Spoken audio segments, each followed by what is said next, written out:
Bus okay, welcome back. My name is Irfan Surti અને આજે આપણે સ્ટાર્ટ કરીએ તો 1 થી 7 થઈ ગયા છે. 8મું ઉદાહરણ. ઓકે, ઉદાહરણ નંબર 8 શું કહે છે કે આ એક ધન અને ઋણ, ધન અને ઋણ બેથી ધનથી ઋણ તરફ શું હશે? વિદ્યુત ક્ષેત્ર. અને આ વિદ્યુત ક્ષેત્રમાં ડિસ્ટન્સ આપેલું છે 1.5 સેન્ટીમીટર અને વિદ્યુત ક્ષેત્ર આપેલું છે 2 × 10⁴ એટલે કે 20,000 ન્યૂટન પર કુલમ. હવે એવું પૂછે છે કે જો એક ઇલેક્ટ્રોન મુક્ત પતન કરે, ઓકે, ઉપરથી નીચે તરફ પડે તો લાગતો સમય કેટલો થાય? ઓકે, તો આ ઇલેક્ટ્રોન માટે લાગતા સમયની ગણતરી કરવાની છે. તો હવે જુઓ, આપણે શું કરીશું, અહીંયા આપણી પાસે વિદ્યુતભાર QE બરાબર ફોર્સ. ઓકે, આ કેટલો થાય? M × A જેટલો. ઓકે, અહીંયા ઇલેક્ટ્રોનનો ચાર્જ E અને વિદ્યુત ક્ષેત્ર E. ઓકે, આ પ્રવેગની વેલ્યુ આવશે માસ છેદમાં માસ ઓફ ઇલેક્ટ્રોન. ઓકે, આટલી વેલ્યુ મળી ગઈ. હવે જો મુક્ત પતન કરતા પદાર્થનું સૂત્ર શું આવશે કે D બરાબર V0T plus 1/2 A × T². Okay, અહીંયા સ્ટાર્ટિંગમાં વેગ કેટલો છે? 0. D બરાબર કેટલું આપેલું છે? 1.5. ઓકે, સેન્ટીમીટર મીટરમાં કન્વર્ટ કરો તો -2 પ્લસ 1/2. એ એટલે કેટલો? પ્રવેગ.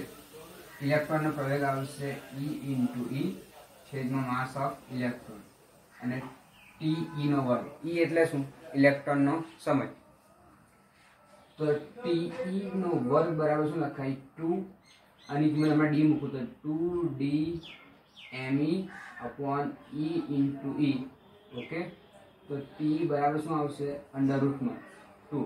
ડિસ્ટન્સ કેટલું છે? 1.5 × 10⁻². ઓકે, માસ ઓફ ઇલેક્ટ્રોન, ઇલેક્ટ્રોનનું દર થાય 9.1. માસ ઓફ ઇલેક્ટ્રોન આવશે 9.1 × 10⁻31 kg. શું આવશે? 9.1 × 10⁻31 kg ડિવાઇડ બાય E. ની વેલ્યુ આવશે 1.6 × 10⁻19 અને વિદ્યુત ક્ષેત્ર આપેલું છે 2 × 10⁴. ઓકે, હવે જો આ જે રૂટ વેલ્યુ છે -2 -31 -33, જો 10 ની કેટલી ઘાત આવે? -2 -31 -33 ઉપર જો -19 પ્લસ -19 ઉપર જાય તો +19 અને આ -4. ઓકે, ચાલો જોઈએ. -2 -31 -33 -4 -37 +19. ઓકે, તો કેટલી વેલ્યુ આવશે માઇનસમાં? -18. ઓકે, તો 18 નું પાછું રૂટ છે એટલે 18/2 કેટલા થાય? -9. ઓકે, અહીંયા કેટલું છે? અહીંયાથી એક 2 કેન્સલ તો 1.5 × 9.1 ડિવાઇડ બાય 1.6. જો એપ્રોક્સિમેટલી વેલ્યુ લઈએ તો 1.5 1.6 કેન્સલ કરી નાખો તો 9 નું રૂટ થાય 3. ઓકે, અને એક્ઝેક્ટ વેલ્યુ આવશે એની 2.9. Okay, 1.5 9.1 divide by 1.6. તો આને કહેવાય 2.9 નેનો સેકન્ડ. ઓકે, આ કોનો સમય આવ્યો? ઇલેક્ટ્રોન. આ જ રીતે કોનો સમય શોધી શકાય? પ્રોટોન. ઓકે, તો જુઓ, અહીંયા શું કરું છું, અહીંયા વિદ્યુત સ્થિતિમાનની દિશા ઉલટાઈ કરી. જ્યાં માઇનસ છે ત્યાં પ્લસ, જ્યાં પ્લસ છે ત્યાં માઇનસ. ઓકે, ઇલેક્ટ્રોનનો ચાર્જ નેગેટિવ, પ્રોટોનનો ચાર્જ પોઝિટિવ. હવે ઉપર આવશે, ઉપરથી મુક્ત પતન કરાવીએ તો આ જુઓ, આ સૂત્રની અંદર TP નો વર્ગ બરાબર શું લખાય? 2D constant mass of electron જગ્યા માસ of proton upon E × E. Okay, તો TP ની વેલ્યુ કેટલી આવે? તો 2. ડિસ્ટન્સ કેટલો છે? 1.5 × 10⁻². Mass of proton 1.67 × 10⁻27 divide by ઇલેક્ટ્રોનનો ચાર્જ છે 1.6 × 10⁻19 અને વિદ્યુત ક્ષેત્ર E ની વેલ્યુ છે 2 × 10⁴. ઓકે, અહીંયાથી 2 2 કેન્સલ, 1.6 1.6 કેન્સલ, એટલે 1.5 નું વર્ગમૂળ કાઢવું પડે. ઓકે, અને જો -19 + 4 -15 ઉપર જાય તો +15. ઓકે, તો 15 - 27 કેટલા થાય? 15 - 27 -12 -2 -14, તો 10 ની -14 એનું રૂટ. તો આની વેલ્યુ કેટલી આવે? -7. 1.5 નું રૂટ કેટલું થાય? એપ્રોક્સિમેટલી 1.3. ઓકે, તો આને લખી શકાય 0.13 × 10⁻⁶, તો 0.13 માઇક્રોસેકન્ડ. ઓકે, જો અહીંયા સમય કોની પર રાખે? માસ પર. ઓકે, ઇલેક્ટ્રોનનો માસ કેવો હોય? ઓછો. તો આના માટે સમય કેવો? ઓછો. પ્રોટોનનો માસ કેવો? વધારે. તો આના માટે સમય કેવો? વધારે. ઓકે, તો આ ઇલેક્ટ્રોન માટે આટલો સમય આવશે, પ્રોટોન માટે 0.13 માઇક્રોસેકન્ડ. ઓકે, હવે જો બીજો ક્વેશ્ચન પૂછ્યો છે કે દરેક કિસ્સામાં પતન માટે લાગતો સમય ગણો. ગુરુત્વની અસર હેઠળ મુક્ત પતન સાથેનો તફાવત. હવે જો અહીંયા આપણે પ્રવેગ ઓફ પ્રોટોન આ શોધવો હોય તો શું કરી શકાય? તો અહીંયા E / શું લખાય? માસ ઓફ પ્રોટોન. ઓકે, તો આ જે ઇલેક્ટ્રોનનો પ્રવેગ અને પ્રોટોનનો પ્રવેગનું મૂલ્ય મુક્ત પતન કરતા પદાર્થ હોય તો એના માટે ગુરુત્વ પ્રવેગ કેટલો થાય? 9.8 મીટર/સેકન્ડ². ઓકે, જે દળ પર આધારિત નથી. શેના પર? દળ પર. ઓકે, હવે જો અહીંયા આ જે પ્રવેગ છે તે દળ પર આધારિત છે. ઓકે, અને કેટલા આવે તો આપણે એક ચેક કરી લઈએ. Okay, simple. E of proton લેવું છે તો E × mass of proton. Okay, પ્રોટોનનો દર વધારે છે એટલે આ એપીની વેલ્યુ ઘણી નાની આવશે. જોઈએ, 1.6 × 10⁻⁹, 2 × 10⁴ divide by mass of proton. Mass of પ્રોટોનની વેલ્યુ કેટલી થાય? તો માસ ઓફ પ્રોટોનની વેલ્યુ થશે 1.67 × 10⁻27. આ કેન્સલ. ઓકે, આન્સર શું આવે? 2. -27 ઉપર આવે તો +27. 27 + 4 31. 31 - 19 12. 31 - 19 12. ઓકે, તો આ જે એપીની વેલ્યુ થઈ તે 2 × 10⁻12 મીટર/સેકન્ડ² જેટલી આવશે. ઓકે, તો જે કેવી છે? ઘણી વધારે છે. ઓકે, હવે એના પછીનો નંબર દાખલો આ સ્ક્રીનશોટ પાડીને લખી લો, પછી આપણે નંબર દાખલો ગણીએ. ઓકે,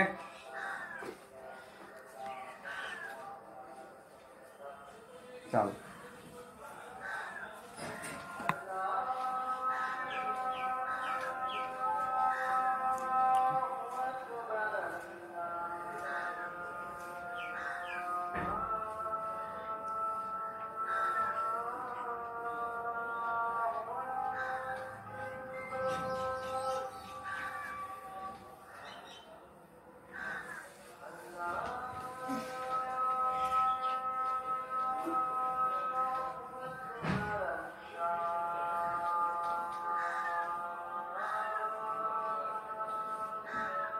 ઓકે, હવે આપણે નવમો દાખલો ગણીએ.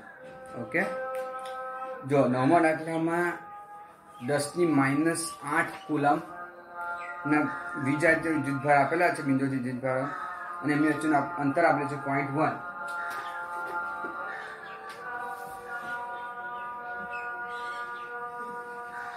જો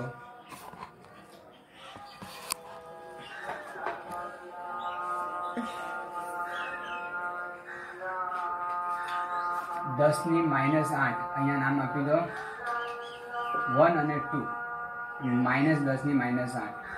ઓકે, આ એક રીતે જોવા જાય તો શું છે, ડાયપોલ છે, પણ આપણને એવું કંઈ કીધું નથી. આ બંને વચ્ચેનું અંતર આપેલું છે, કેટલું આપેલું છે, 0.1 મીટર. ઓકે, હવે અહીંયા આપણને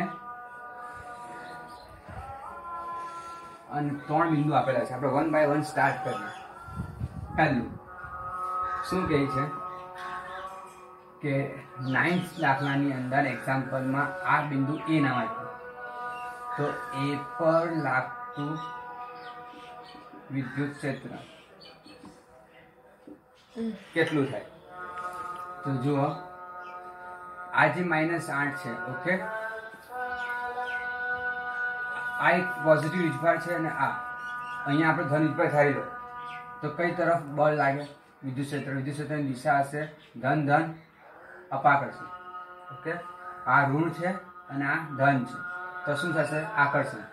ઓકે, તો એ પર આ E1A થાય અને આ E2A થાય. ઓકે ઓકે, એ પર 1 દ્વારા લાગતું વિદ્યુત ક્ષેત્ર અને એ પર 2 દ્વારા લાગતું વિદ્યુત ક્ષેત્ર. તો અહીંયા E બરાબર શું થાય? E બરાબર E1A પ્લસ E2A. ઓકે, જો આ 1A નું સૂત્ર કેટલું થાય? Q divide by R square. Okay, અને અહીંયા આનું કેટલું થાય? KQ divide by R square. R આપણે બંનેમાં સેમ આવશે. કેવી રીતે કે આ મધ્ય બિંદુ છે, તો આ 0.1 તો અડધું કેટલું થાય? 0.05. અડધું કેટલું થાય? 0.05. ઓકે, કે ની વેલ્યુ અચળ, વિદ્યુત ભાર કેવો છે? અચળ. આ ધન છે ના નેગેટિવ છે, પણ અહીંયા ઋણ નહીં આવશે. કેમ? કારણ કે નિશાની આપણે લઈ લીધી છે. તો આને આવી રીતે લખી શકાય 2 time KQ divide by R square. 2 k ની વેલ્યુ 9 × 10⁹. ઓકે, Q ની વેલ્યુ કેટલી છે? 10⁻8. ઓકે, R સ્ક્વેર, R ની વેલ્યુ કેટલી છે? 0.05 હોલ સ્ક્વેર. ઓકે, તો જો કેટલું થાય? 9 × 2 = 18, 9 - 8 1.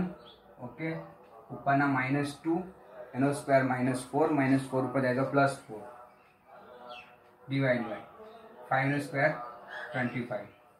ઓકે, તો આ થઈ જશે 10⁵. 18/25 ઉપરના 4 વડે ગુણી કરો. 18 ચોક કેટલા થાય? 72. 72 ડિવાઈડ બાય 100 એટલે 0.72. અધરવાઇઝ આવું લખો તો ચાલે. 7/2 × 10⁴ શું આવે? એકમ ન્યૂટન પર કુલમ. ઓકે, દિશા બતાવી તો કઈ? એની કઈ દિશા? જમણી દિશા. ઓકે,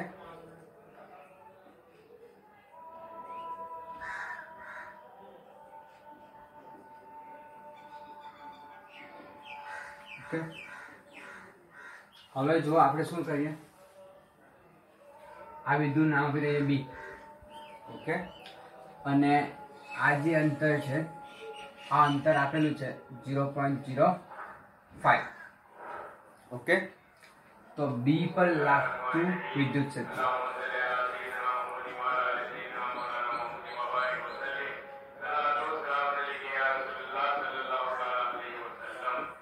કેટલું બને?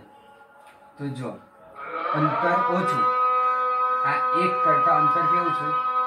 આ અંતર 0.05, અંતર કેટલું થાય? 0.15. ઓકે, અહીંયા અંતર ઓછું, અહીંયા ધન અને ધન અપાકર્ષણ, આ ધન ઋણ શું થશે? આકર્ષણ. આ E1B, આ E2B. ઓકે, તો કયું વધારે છે આમાંથી? તો જ્યાં અંતર ઓછું છે તે વેલ્યુ વધારે, કારણ કે અંતર ક્યાં આવશે? છેદમાં આવશે. તો આ E1B નો E1B EB = શું લખાશે? E1B - E2B. ઓકે, હવે E1B ની વેલ્યુ કેટલી થાય? તો KQ ડિવાઈડ બાય 0.05 નો વર્ગ. ઓકે, માઇનસ અહીંયા શું આવે? KQ ડિવાઈડ બાય 0.15 નો વર્ગ.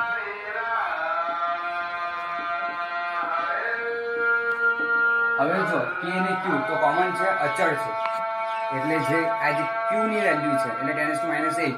ઓકે, તો આનો કોમન કાઢો કે અહીંયા કેટલો થાય તો જો 10⁻2 નો સ્ક્વેર -4 ઉપર જાય તો +4 એટલે 10,000. 5 નો સ્ક્વેર કેટલો થાય 25 માઇનસ અહીંયા 10,000 ડિવાઈડ બાય 2 to 5. જો શું કર્યું 15 નો વર્ગ 225, 0.01 નો વર્ગ 0.10⁻4 -4 ઉપર જાય તો +4 એટલે ઉપર જાય છે. ઓકે, હવે જો k ની વેલ્યુ મૂકી 9 × 10⁻9. ઓકે, q ની વેલ્યુ કેટલી 10⁻8. અહીંયાથી 10,000 ઉપર કોમન કાઢો 10⁻4. અહીંયા એલસીએમ લઈ કેટલા થાય 9 1 તો કેટલા થાય 9 - 1 ડિવાઈડ બાય 2 to 5. ઓકે, અહીંયાથી 9 કેટલા વધશે 25. ઓકે, તો આ 8 ડિવાઈડ બાય 25. 9 - 8 કેટલા થાય 1 1 + 4 કેટલા થાય 5. ઓકે, 8/25 આની વેલ્યુ કેટલી થાય તો ઉપરની 4 નો મલ્ટીપ્લાય કરો એટલે 8 × 32 ડિવાઈડ બાય 100 into 10⁵.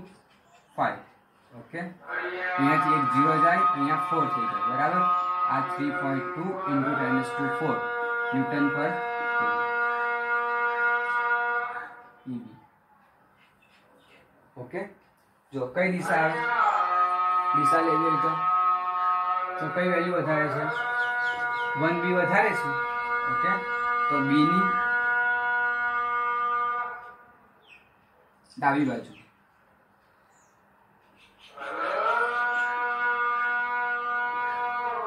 ઓકે, હવે જુઓ કોઈ બિંદુ આપી દીધું c. ઓકે, અને આ બિંદુ પર આ ડિસ્ટન્સ આપેલું છે 0.1, આ ડિસ્ટન્સ આપેલું છે 0.1. ઓકે, આ ધન છે, અહીંયા ધન ધાર લો તો કેવું થાય આ રીતે E1c અપાકર્ષણ. આ ધન અને આ ઋણ છે એટલે શું થશે આકર્ષણ E2c. ઓકે, જુઓ આ 0.1 આ 0.1 આ આખું ટોટલ કેટલું છે 0.1 એટલે સમબાજુ ત્રિકોણ આ કેટલું થાય 60. જો આ 60 છે તો આ કેટલું થાય 120. ઓકે, તો હવે આ બંનેનું શું લેવાનું પરિણામી તો કયું આવશે EC. ઓકે, તો EC નું મૂલ્ય શોધવું છે તો કઈ રીતે લખાશે રૂટમાં E1c નો સ્ક્વેર E2c નો square 2 time E1c E2c into cos 120.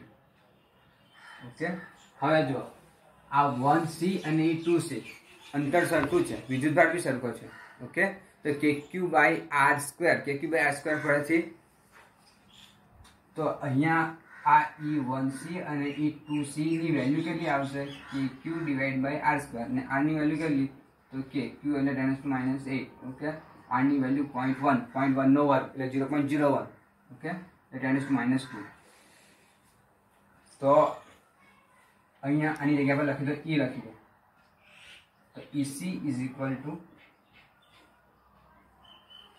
દેખાય છે કેમેરામાં E1c EC નો વર્ગ પ્લસ E નો વર્ગ પ્લસ E નો વર્ગ પ્લસ 2 ટાઈમ E નો વર્ગ into cos 120 -1/2 two cancel. Okay, આ માઇનસ અને આ પ્લસ કેન્સલ એટલે E નો વર્ગનું કેટલું થાય E જેટલું. હવે E ની વેલ્યુ કેટલી છે આ k ની વેલ્યુ 9 × 10⁹. ઓકે, q એટલે 10⁻8 અને r² એટલે 0.01. ઓકે, -2 ઉપર જાય તો +2 9 + 2 કેટલા થાય 11 11 - 8 કેટલા થાય 3 એટલે 9 × 10⁻3 ન્યૂટન પર કુલમ. કઈ દિશા છે c ની જમણી દિશા તરફ. ઓકે,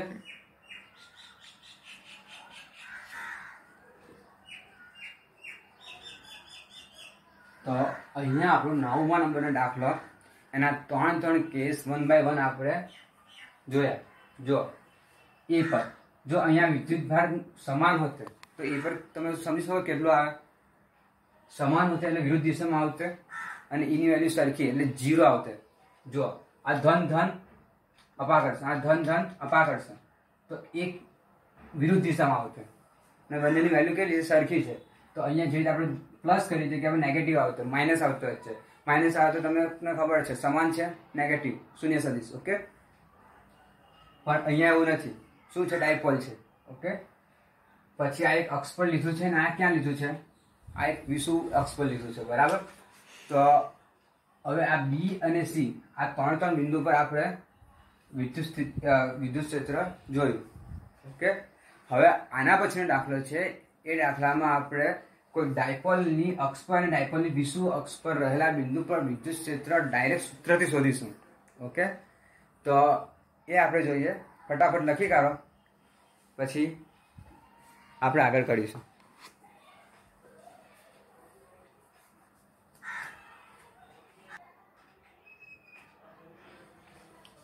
ઓકે, તો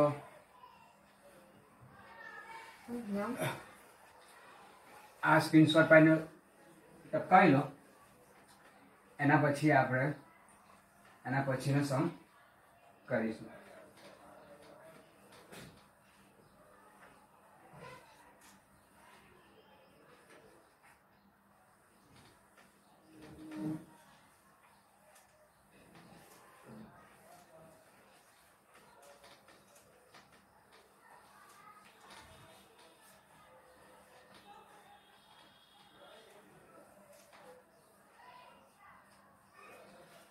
ચાલો જુઓ શું કહે છે. દાખલા નંબર 10, ડાયપોલ આપેલો છે અને +10 માઇક્રોકુલમ -10 માઇક્રોકુલમ અને બંને વચ્ચેનું અંતર આપેલું છે 5 mm.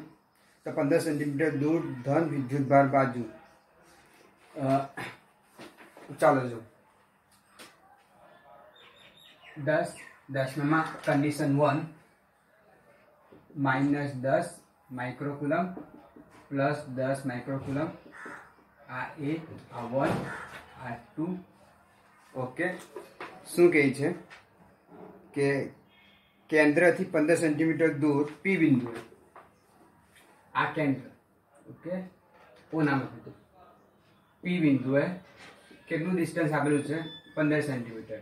આ ડિસ્ટન્સ કેટલું આપેલું છે 5 mm. ઓકે, તો P બિંદુએ વિદ્યુત ક્ષેત્ર કેટલું હોય, તો P બિંદુ વિદ્યુત ક્ષેત્ર થાય 2kp/r3. કેટલું થાય 2kp/r3, જ્યાં P બરાબર શું છે વિદ્યુત ડાયપોલ, Q × 2. Q ની વેલ્યુ કેટલી 10 માઇક્રો અને ડિસ્ટન્સ કેટલું આપેલું છે 5 × 10⁻³ તો 5 1 -6 -5 -5 -3 -8 કુલમ × મીટર. ઓકે, તો 2 k ની વેલ્યુ 9 × 10⁹, p ની વેલ્યુ 5 × 10⁻8 અને ડિસ્ટન્સ કેન્દ્રથી લેવાનું કેટલું છે 15 સેન્ટીમીટર. 15 × 10⁻2 સેન્ટીમીટર એનો ક્યુબ. તો કેટલું થાય 5 × 2 = 10 એટલે 9 × 10. 10 ની 9 + 1 કેટલા થાય 10 10 - 8 પ્લસ કેટલા થાય 6 ડિવાઇડ બાય 15 × 15 × 15. ઓકે, 3 3 = 9, 3 3 = 9, આ 5 આ 5.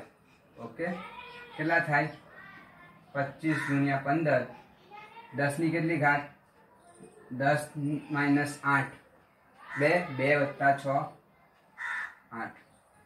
ઓકે, તો હવે આને ઉકેલી નાખીએ તો કેટલા થાય 4 115 8. ઓકે, તો 4 ડિવાઇડ બાય 15 10 ની 6 ઘાત Nm/કુલમ. ઓકે, અને જો આમાં ડાયપોલ મોમેન્ટની દિશામાં હોય, ડાયપોલ મોમેન્ટની દિશા કેવી હોય ઋણથી ધન, એટલે આ તરફ. ઓકે, તો આ એની વેલ્યુ આવશે P બિંદુ પર. ઓકે, હવે જુઓ પાર્ટ 2. પાર્ટ 2 માં શું કહે છે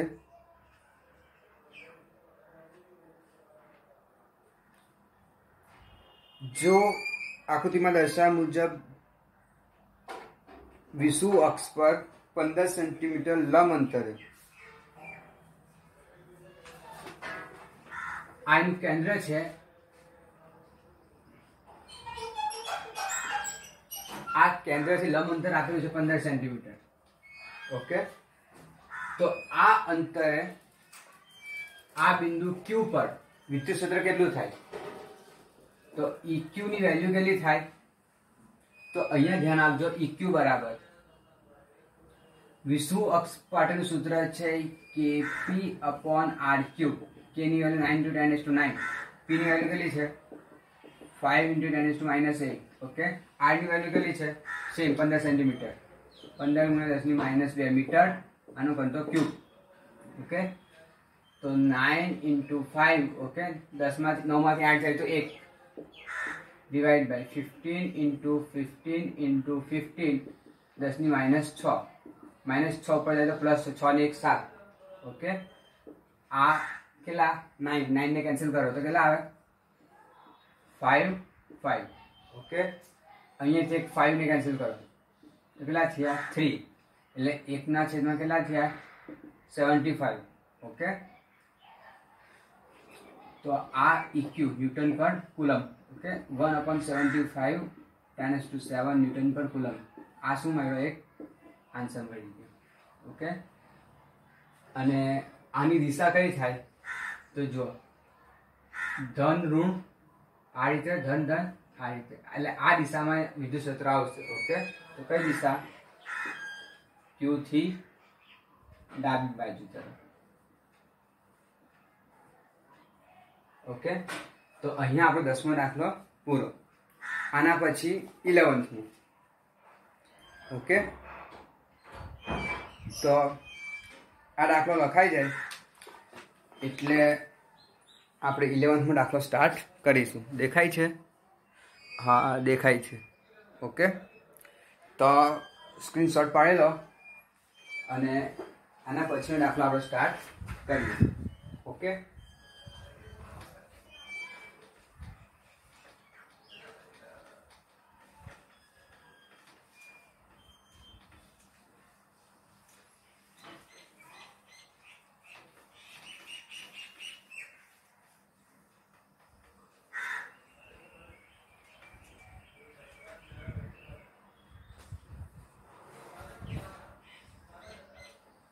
ચાલો જુઓ, સ્ટાર્ટ કરીએ.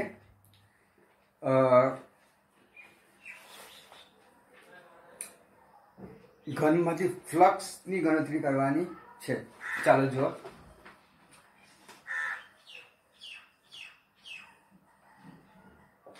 બારમો દાખલો. ઓકે, શું આવશે? X, Y અને Z. ઓકે, અહીંયા મારી પાસે એક સમઘન છે.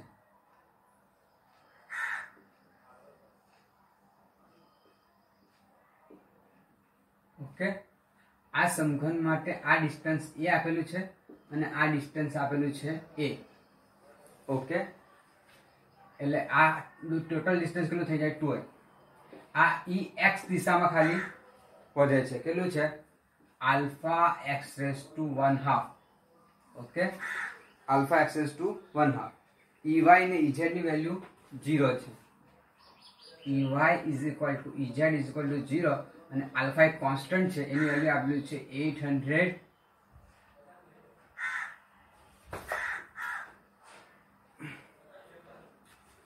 ન્યૂટન પર કુલમ ઇન્ટુ મીટર⁻²⁰.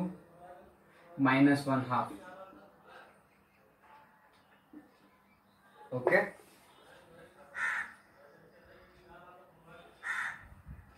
તો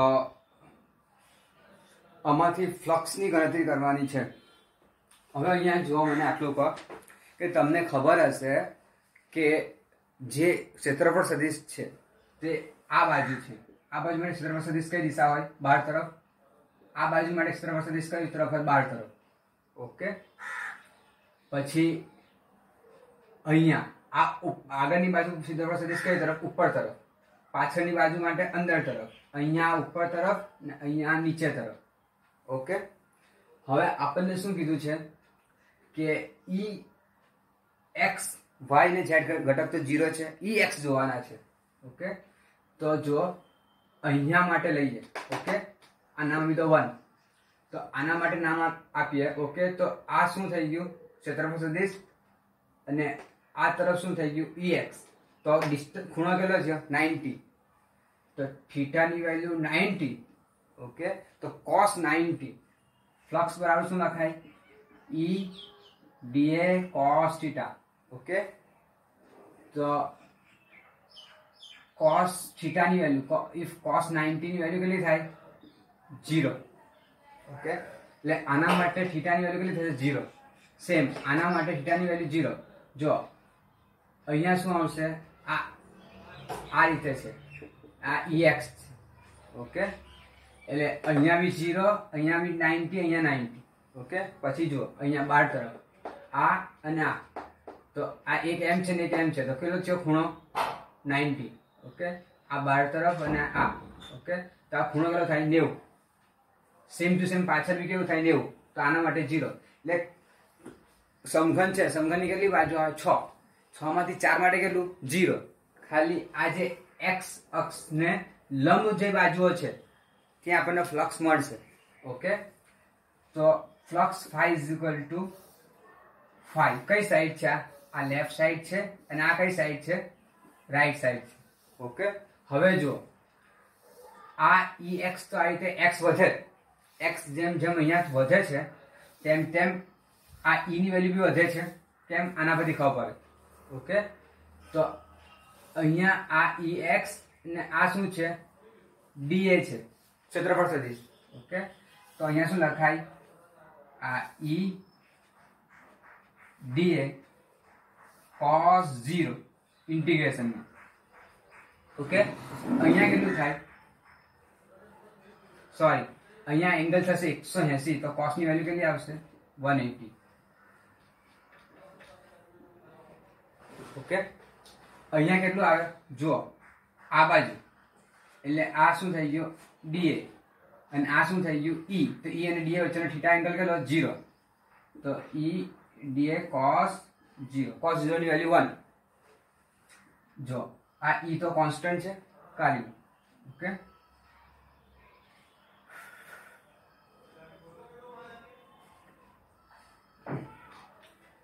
જો e ની વેલ્યુ કેટલી છે? Alpha x raised to 1/2. Okay, અને આ જે dA છે, આ dA એટલે આ જે બાજુ છે આ બાજુ સમઘન છે, એટલે ક્ષેત્રફળ કેટલું થાય? તો dA બરાબર શું થઈ જાય? a². બધા માટે શું થશે? a². ઓકે, cos 180 ની વેલ્યુ કેટલી? -4. ઓકે, પ્લસ e એટલે કેટલું? Alpha x raised to 1/2. e dA એટલે a² 1. ઓકે, હવે જો આ લેફ્ટ સાઈડ માટે x ની વેલ્યુ કેટલી છે?